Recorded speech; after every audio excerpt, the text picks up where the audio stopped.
सभी भक्तगणों को मेरा नमस्कार। आज हम लोग रंग भरी एकादशी, जिसे आंवला की एकादशी भी कहते हैं, इस व्रत के महत्व को समझते हैं ताकि हमारे जीवन में खुशियों के रंग सदैव भरे रहें। तो जानते हैं, भगवान विष्णु को एकादशी तिथि बेहद ही प्रिय है। हर महीने के कृष्ण पक्ष और शुक्ल पक्ष की एकादशी तिथि को श्री हरि की पूजा और व्रत करने का विधान है।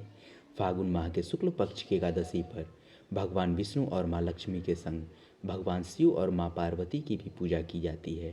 धार्मिक मत है कि फागुन माह के शुक्ल पक्ष की एकादशी तिथि के दिन भगवान शिव और माँ पार्वती काशी गए थे, इसलिए इस एकादशी का बेहद खास महत्व है। फागुन माह में रंग भरी एकादशी व्रत 20 मार्च को है। इस दिन विधि पूर्वक भगवान विष्णु, माँ लक्ष्मी, भगवान शिव और माँ पार्वती की पूजा अर्चना की जाती है और सच्चे मन से शिव तांडव स्रोत का पाठ करें। मान्यता है कि शिव तांडव स्रोत का पाठ करने से इंसान की सभी मनोकामना पूर्ण हो जाती है और कुंडली में शनि ग्रह का दुष्प्रभाव कम हो जाता है। फागुन माह के शुक्ल पक्ष की एकादशी तिथि को आंवला की एकादशी के नाम से जाना जाता है। इस व्रत का हिंदू धर्म में विशेष महत्व है। इसका एक नाम रंग भरी एकादशी भी है। ऐसी मान्यता है कि जो भक्त इस दिन का उपवास रखते हैं और भक्ति भाव के साथ पूजा अर्चना करते हैं, उनकी सभी मनोकामनाएं पूर्ण होती हैं। यह एकमात्र एकादशी है जिसका संबंध भगवान शंकर से है। इस दिन काशी विश्वनाथ वाराणसी में भगवान शिव और माता पार्वती की विशेष पूजा होती है।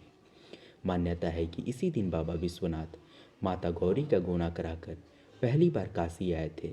तब उनका स्वागत रंग गुलाल से हुआ था। 20 मार्च को आंवला की यह रंग भरी एकादशी व्रत है और अगले दिन यानी कल 21 मार्च को व्रत का पारण किया जाएगा। एकादशी व्रत के दिन व्रती को एकादशी व्रत कथा का पाठ जरूर करना चाहिए। ऐसा माना जाता है कि व्रत कथा का पाठ करने से भगवान विष्णु की कृपा से सभी मनोकामनाएं पूरी हो जाती हैं और मृत्यु के पश्चात मोक्ष की प्राप्ति होती है और समस्त पापों से मुक्ति मिलती है।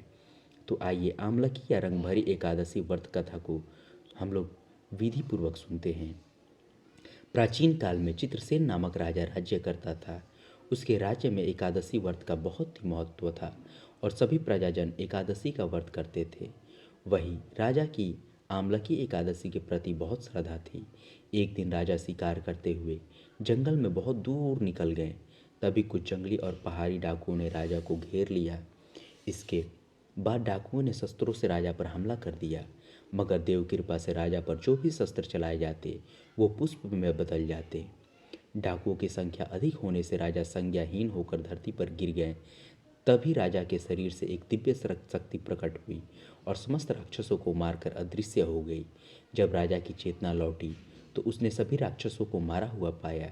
यह देख राजा को आश्चर्य हुआ कि इन डाकुओं को किसने मारा। तभी आकाशवाणी हुई, हे राजन, यह सब राक्षस तुम्हारे आंवला की एकादशी का व्रत करने के प्रभाव से मारे गए हैं। तुम्हारी देह से उत्पन्न आंवला की एकादशी की वैष्णवी शक्ति ने इनका संहार किया है। इन्हें मारकर वहाँ पुनः तुम्हारे शरीर में प्रवेश कर गई। यह सुनकर राजा प्रसन्न हुआ और वापस लौटकर राज्य में सबको एकादशी का महत्व बतलाया। धन्यवाद दोस्तों। अगर ये आपको जानकारी अच्छी लगी तो इस वीडियो को लाइक करें और चैनल को सब्सक्राइब करें और किसी भी अपने जीवन में ज्योतिषीय समाधान के लिए कमेंट अवश्य करें।